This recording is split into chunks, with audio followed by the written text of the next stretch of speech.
मैंने 3 साल में ना 1000 दिन में 3 बिलियन की कंपनी बनाई है। हिसाब लगा ले 20,000 करोड़ रुपए बनते हैं दिन का। 20 करोड़ रुपए का धंधा बनाता हूँ मैं वैल्यू, ठीक है। मैं जब धंधा बनाने बैठा था ना, मैं किसी के सहारे नहीं बैठा था। कोई नहीं होता ना तब भी बनाता था। ये सब दोगलापन है। मैं तेरा दोगलापन उतारता हूँ अब।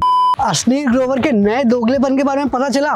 बाकी स्टॉक और क्रिप्टो मार्केट तो इतने गिर गए हैं, लग रहा है इन्वेस्टमेंट भगवान भरोसे ही है। दूसरी तरफ स्टार्टअप्स भी डूब रहे हैं, बट काफी इंटरेस्टिंग स्टार्टअप्स को फंडिंग भी मिल रही है। डिस्कस करेंगे सब कुछ इस हफ्ते की सबसे बड़ी स्टार्टअप बिजनेस और फंडिंग न्यूज में। बाकी आगे शिपरॉकेट के बारे में बात करेंगे, तो जल्दी से वीडियो शुरू कर देते हैं। और आपके स्टॉक इन्वेस्टमेंट की क्या हालत है? मतलब पिछला हफ्ता पिछले 2 साल का सबसे बुरा हफ्ता रहा है स्टॉक इन्वेस्टर्स के लिए। इनफैक्ट सेंसेक्स गिर के 51,360 पॉइंट्स पे क्लोज हुआ है। निफ्टी 15,293 पॉइंट्स पे क्लोज हुए हैं। और आईटी और मेटल स्टॉक्स तो काफी ज्यादा गिरे हैं। मतलब इन्वेस्टर्स को 18.17 लाख करोड़ का नुकसान हुआ है। और ये बताया जा रहा है कि यार दुनिया भर में क्रूड ऑयल के प्राइसेस बढ़ रहे हैं क्योंकि यूक्रेन रशिया की लड़ाई हो रही है। दूसरी तरफ बैंक्स भी इंटरेस्ट रेट बढ़ा रहे हैं और फॉरेन इन्वेस्टर्स भी धीरे धीरे मार्केट से बाहर निकल रहे हैं, इसलिए ये सब हो रहा है। तो अभी फिर आपके इन्वेस्टमेंट्स कितने लॉस में है और क्या इन्वेस्टमेंट आप कंटिन्यू कर रहे हो या अभी रोक दिया है, कमेंट्स में जरूर बताना। स्टॉक मार्केट इन्वेस्टर्स को देखिए क्रिप्टो मार्केट इन्वेस्टर्स वाले बोलेंगे कि यार तुम्हारा तो 10-20% का ही लॉस हुआ होगा, हमारा तो 50-60% का लॉस हो गया है। क्योंकि इस हफ्ते क्रिप्टो मार्केट ने सारे लेवल्स ब्रेक कर दिए नीचे से। बिटकॉइन का प्राइस $20,000 के नीचे चला गया, इथेरियम का प्राइस $1,000 के नीचे चला गया है और क्रिप्टो का टोटल मार्केट कैप अब सिर्फ $850 बिलियन ही है। जब बुल रन चल रहा था ये मार्केट कैप 3 ट्रिलियन को क्रॉस कर चुका था। इंटरेस्टिंग बात ये है कि यार दुनिया के जो टॉप 7 रिचेस्ट क्रिप्टो बिलियनर्स थे उनका नेटवर्थ $145 बिलियन से गिर के अब सिर्फ $31 बिलियन हो गया है। और बाइनेंस के सीईओ CZ जिनका नेटवर्थ एक टाइम में $95 बिलियन था, अब उनका नेटवर्थ सिर्फ $10 बिलियन है। तो भैया अब तो लग रहा है कि यार क्रिप्टो मार्केट को सिर्फ भगवान और एलन मस्क ही बचा सकते हैं। वैसे आपके क्रिप्टो इन्वेस्टमेंट्स कितने लॉस में हैं वो भी कमेंट्स में शेयर कर दो। अश्नीर ग्रोवर के नए दोगलेपन के बारे में आप सबको पता चला? तो अभी उनका 40th बर्थडे था जिसमें उन्होंने बोला कि यार वो तीसरे स्टार्टअप यूनिकॉर्न पे काम करना बहुत जल्द शुरू करने वाले हैं।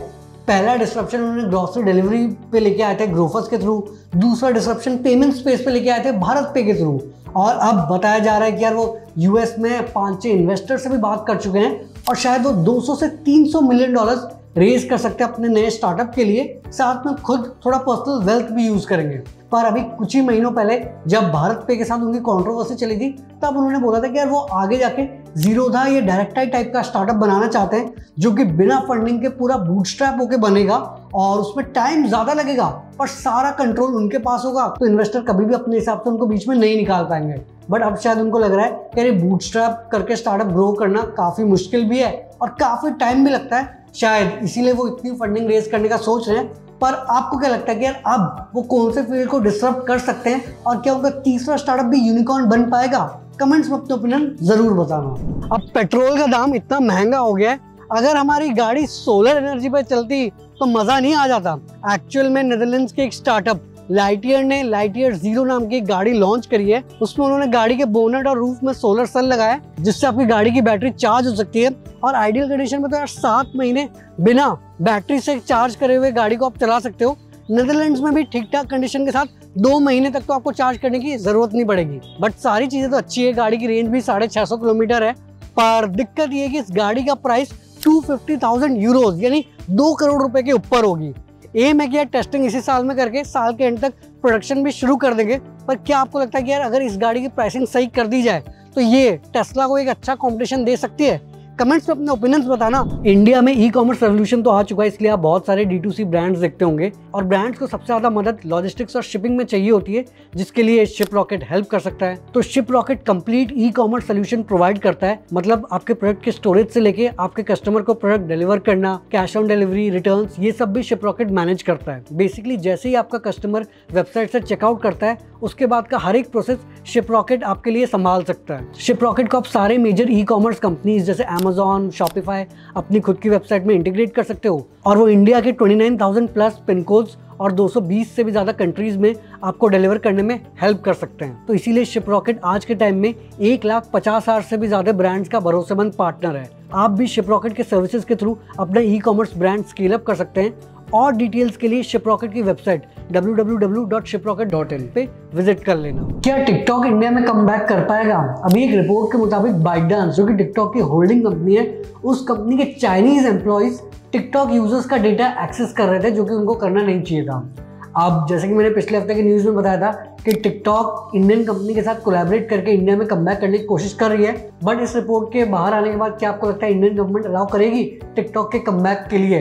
और दूसरी तरफ एलन मस्क ने भी एक ट्वीट किया कि क्या टिकटॉक हमारे सिविलाइजेशन को डिस्ट्रॉय किया है। उसके नीचे ट्वीट करते हुए बोला या फिर पूरा सोशल मीडिया ही डिस्ट्रॉय कर रहा है हमारे जनरेशन को।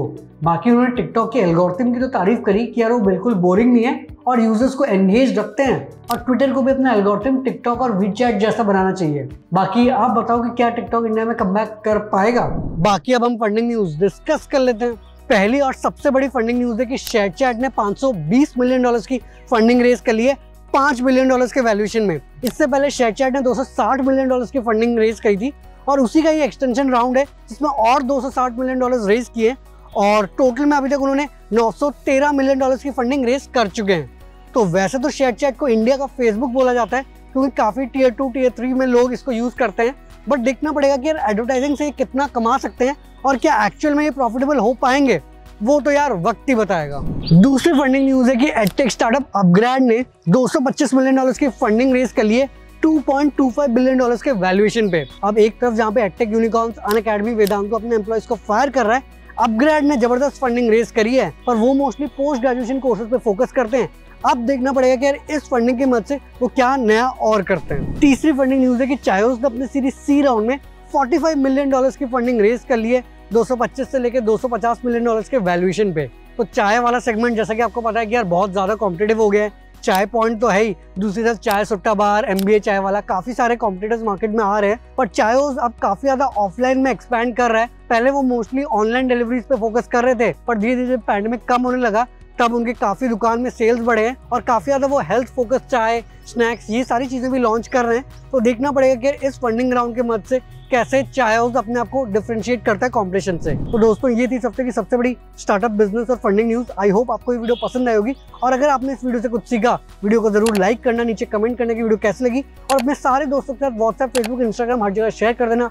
शिपरॉकेट का भी लिंक डिस्क्रिप्शन में है, उसको भी जल्दी से चेकआउट कर लेना। आगे हम ऐसे ही स्टार्टअप, बिजनेस, मोटिवेशन और एंटरप्रेन्योरशिप से रिलेटेड बातें करेंगे। तो जल्दी मिलते एक नई और जानकारीपूर्ण वीडियो के साथ। धन्यवाद।